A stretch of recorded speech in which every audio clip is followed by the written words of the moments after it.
করিমগঞ্জ লোকসভা আসনে ভারতীয় জাতীয় কংগ্রেস দলের মনোনয়ন প্রত্যাশী আসাম প্রদেশ যুব কংগ্রেসের সভাপতি জুবাইর আনামকে নিয়ে বিশাল মিছিল যুব কংগ্রেস ও এনএসইউআই কর্মীদের।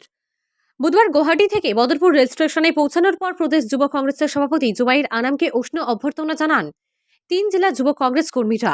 এরপর বদরপুর থেকে বিশাল মিছিল করে নিয়ে আসা হয় আলগাপুরে উপস্থিত হয়ে প্রাক্তন মন্ত্রী শহীদুল আলম চৌধুরীর কবর জিয়ারত করে করিমগঞ্জ লোকসভা আসনে নিজের অনুকূলে সমর্থন আদায়ে জনসংযোগ অভিযান ঘোষণা করেন জুবাইর আনাম। যুব কংগ্রেসের রাজ্য সভাপতি জুবাইর আনাম গুয়াহাটিতে বসবাস করলেও মূলত তার পৈতৃক বাড়ি আলগাপুরে। এদিন সাংবাদিকদের মুখোমুখি হয়ে করিমগঞ্জ লোকসভা আসনে নির্বাচনে প্রতিদ্বন্দ্বিতা এবং দলীয় মনোনয়ন নিয়ে প্রতিক্রিয়া প্রকাশ করেন জুবাইর। এদিন মিছিলে অন্যান্যদের মধ্যে অংশগ্রহণ করেন যুব কংগ্রেসের হাইলাকান্দি জেলা কমিটির সভাপতি শহীদুল ইসলাম, করিমগঞ্জ জেলা কমিটির সভাপতি নাসির উদ্দিন, কাছাড় জেলা কংগ্রেসের মাইনরিটি শাখার চেয়ারম্যান আনসার উদ্দিন, হাইলাকান্দি জেলা কমিটির চেয়ারম্যান আনামুদ্দিন মজুমদার, এনএসইউআই এর কাছাড় জেলা কমিটির সভাপতি জন্মেঞ্জয় চৌধুরী, এনএসইউআই এর রাজ্যিক সম্পাদক চন্দন মজুমদার, যুব কংগ্রেসের 8 বিধানসভা কমিটির সভাপতি সহ যুব কংগ্রেসের অন্যান্য কর্মকর্তারা। দেখুন, আমি ইউথ কংগ্রেসের প্রেসিডেন্ট, ইউথ কংগ্রেসের স্টেট প্রেসিডেন্ট। তো আমরা দায়িত্ব হয়ে যে বিলো 35 পপুলেশনের সব কাম কাজের দায়িত্ব মানে আমরা দল থেকে দেওয়া। যেহেতু আজকে 65% অফ দ্য পপুলেশন হল বিলো 35, তো বিলো 35 পপুলেশনকে আমরা রিপ্রেজেন্ট করি। আর যেহেতু বিলো 35 পপুলেশনে যে কোনো সরকার বানায়, কংগ্রেস হোক বিজেপি হোক, যে কোনো সরকার বানানির সবচেয়ে বড় হাত থাকে বিলো 35 এজর, যেটা 65% পপুলেশন। তো এই হিসাবে আমরা রিপ্রেজেন্টেশন হইলে মানে আরও বেশি উন্নত হইব। আর আমরা রিপ্রেজেন্টেশন বিলো 35 রিপ্রেজেন্ট করিয়া যদি আমরা যদি আগবাড়িতে পারি বা আমরা যদি ইলেকট্রাল পলিটিক্সও আইতে পারি, এখন আমি ভাবি যে আমরা যোন জেনারেশন বা আমরা এই সার্কেলের হঠাৎ আরও বেশি আমরা উত্থাপন করতে পারবো। তো এই হিসাবে আজকে আমিও দাবি দিছি দলরে, আর বাকি বহুত মানুষের দাবি দিয়েছেন, সব বালা ক্যান্ডিডেট। আর দেখি এখন দলে কিতা গোপন মিটিং তো হইলে তো মিডিয়া পাইলা না, কোনো গোপন মিটিং না। মেবি একলগে দেখা বইসলো, কিবা একলগে বইসলা, একলগে আলোচনা করছিলা, কিন্তু কারণ at the end of the day সব তো কংগ্রেস কর্তা, আর কংগ্রেসে আগবাড়াই লই যাওয়ার লিগে সবারই উদ্দেশ্য। তো ওই হিসাবে আই থিঙ্ক সব একলগে বইয়া কংগ্রেসে কিলা আগবাড়াই লইয়া যেতে লাগে ও প্ল্যানিং করছে আজকে আলোচনাটা।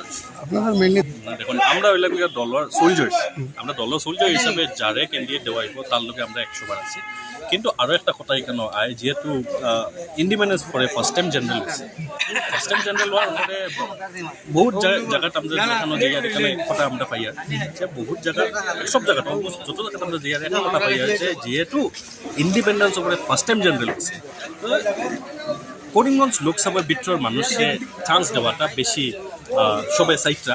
ওই হিসাবে আমরাও ঠিক আছে দেখতে, বাকি তো এখন দলে যারা ডিসাইড করবো আমরা ওপিনিয়ন হইল গিয়া যে করিমগঞ্জ লোকসভার মানুষকে দিলেন পাবলিকে বেশি ভালো। করিমগঞ্জ লোকসভা দেখুন, ইউডিএফ অলরেডি এক্সপোজ হয়ে গেছে। ইউডিএফ আপনারা জানেন আজকে তারিখ ইউডিএফ বিজেপিতে বা মুখ্যমন্ত্রীর এক কথাও মুখ্যমন্ত্রী এগেনস্ট করে না, উল্টায় মুখ্যমন্ত্রী বেস্ট সিএম হিসাবে কই যায়। ইউডিএফ সারাদিন একো কাম হইলগা খালি কংগ্রেস যদি ফাইট করবা আছে আমরা পাওয়ার আছে, ফাইট খাল লই করবা আছে, বিজেপির লই করো না। কিন্তু বিজেপির এগেনস্ট একটা মাত মাতেন না, তারা সারাদিন দিনে রাতে খালি একো মাতের লগে কংগ্রেসের সমালোচনা করা। তো এই জিনিসটা পাবলিকে অলরেডি জানছেন আছে। আপনার আমি তো লোয়ার আসাম থেকে, লোয়ার আসামও অলরেডি ইউডিএফ শেষ। আর এবার ইলেকশনে আপনারা দেখবা 24 ইলেকশনও বড় দিন আসলো, কত ভোটে হারিবে আপনারা কয়দিনের ভিতরে। দেখেন, আজকে আমরা আসাম প্রদেশ যুব কংগ্রেস সভাপতি জুবাইর আনাম মজুমদার গুয়াহাটি থেকে করিমগঞ্জ লোকসভা আসনের প্রার্থী, উনি কংগ্রেসের সম্ভাব্য প্রার্থী হিসাবে আজকে উনি বরাক উপত্যকায় এসেছেন। ওনার পৈতৃক বাড়ি হাইলাকান্দি ডিস্ট্রিক্টের আলগাপুর সমষ্টিতে। ওনার নিজের পৈতৃক বাড়িতে আজকে উনি বদরপুর স্টেশন থেকে প্রায় 5 শতাধিক গাড়ি নিয়ে আজকে করিমগঞ্জ হাইলাকান্দির যুবকরা মিলে যেভাবে উৎসাহিত আমরা দেখতে পাচ্ছি, এর জন্য আমি প্রথমে করিমগঞ্জ এবং হাইলাকান্দি জেলার প্রত্যেক যুবক ভাইদেরকে আমি অন্তঃস্থল থেকে ধন্যবাদ এবং আন্তরিক অভিনন্দন জানাচ্ছি। যে আজকে আপনারা দেখেন যে আগামী যে 24 লোকসভা নির্বাচন, সেই নির্বাচনে ভারতীয় জাতীয় কংগ্রেসের একজন প্রার্থী হিসাবে যুবনেতা, আপনারা নিশ্চয় জানেন বিগত দিনে যে সংগ্রাম করেছেন, বিগত দিনে জেলে গিয়েছেন, যে কা আন্দোলনে জুবেরেনাম মজুমদার জেলে গিয়েছিলেন, বিভিন্ন সময় যুবকদের জন্য বরাকের হয়ে প্রতিবাদ করেছেন, উনি হচ্ছেন জুবেরেনাম মজুমদার।